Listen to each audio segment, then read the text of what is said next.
Election commission 80 வயசுக்கு மேலே வந்து போஸ்ட் ஓட்டு போடலான்னு சொல்கிறாங்க.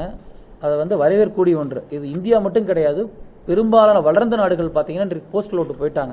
ஆனால் இதற்கு கூட இன்று எதிர்கட்சி பார்த்தீங்கன்னா இன்று நீதிமன்றத்தை நாடி தனி வாக்குச்சாவடி அமைக்க சொல்கிறாங்க. 80 வயசுக்காரங்க வெளியே போய் வாக்களிக்க முடியாத கட்டத்தினால தான் ஓட்டு சீட்டு முறை போஸ்டல் ஓட்டு கொண்டு வர்றாங்க, தபால் ஓட்டு முறை. அப்படி இருக்கும்போது தனியாக ஒரு வாக்குச்சாவடி அமைப்பது வந்து எந்த பிரயோஜனம் கிடையாது.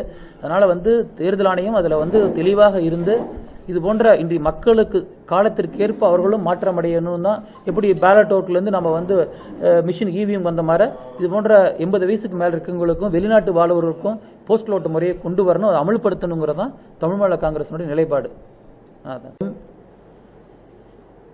இடைத்தேர்தல்கள் வெற்றி போல வருகின்ற சட்டமன்ற தேர்தலிலும் அதிமுக கூட்டணி மிகப்பெரிய வெற்றியை பெற்று மீண்டும் தமிழகத்திலே திரு எடப்பாடி பழனிசாமி அவர்கள் தலைமையிலான அரசு அமையும் என்பதிலே மாற்று கருத்து கிடையாது. அதற்கு தமிழ் மாநில காங்கிரஸ் முழு ஒத்துழைப்பை தரும் என்பதிலே மாற்று கருத்து கிடையாது. திரு ரஜினிகாந்த் வருகை என்பது நிச்சயமாக தமிழகத்திலே திமுக கூட்டணி கட்சிகளை பாதிக்கும். காரணம், திமுக கூட்டணி கட்சி வெறும் சிறுபான்மை மக்களையே நம்பி வாக்களை சேகரிப்பாக ஒரு முயற்சி செய்யறாங்க. சிறுபான்மை மக்கள் நம்ப மாட்டாங்க. ரஜினி பிரிப்பு ஓட்டு என்பது அது வந்து சிறுபான்மை ஓட்டுகளை அதிக அளவில் ரஜினி பிரிக்க போறாரு தேர்தலில். அதனால தான் திமுக வந்து ஒரு கலக்கம் அடைந்து தொடர்ந்து அவர்கள் வந்து குற்றச்சாட்டு வச்சுக்கிட்டே இருக்காங்க. திரு ரஜினியால வந்து அதிமுக பாதிக்கும், அதிமுக கூட்டணி பாதிக்குங்கிறாங்க. நிச்சயமாக எங்க கூட்டணி பாதிக்காது.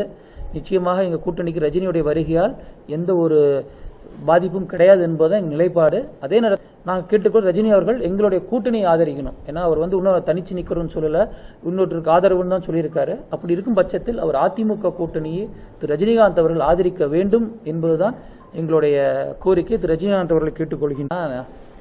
இந்த கல்வியாண்டை பொறுத்த வரையிலும் அது வந்து அனைத்து நிறுவனங்களுமே இன்றைய வந்து மாணவர்களை கல்விக்கு குறிப்பாக வந்து ஸ்கூல் காலேஜுக்கு வரக்கூடாதுங்கிற சட்டத்தை கொண்டு வரணும். ஏன்னா மக்கள் குழப்பம் இருக்கு.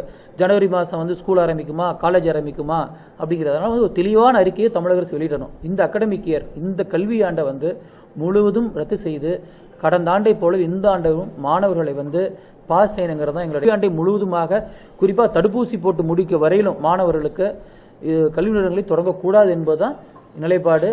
அதை வந்து தமிழக அரசு வெளியிடணும். இது வந்து மாதம் தள்ளி போடக்கூடாது. இந்த மாதத்திலிருந்து அடுத்த மாதங்கிறத வந்து தள்ளி போடுறதுனால மாணவர்கள் குழப்பம் அடைவாங்க. தேர்வுக்கும் ஒரு முறையான ஒரு பேஸ்லைன் வைக்கணும். ஆன்லைன் தேர்வு எப்படி நடத்தப்படுங்கிறதுக்கு ஒரு நெறிமுறையை வந்து தமிழக அரசு வெளியிடணும் தான் கேட்டுக்கணும்.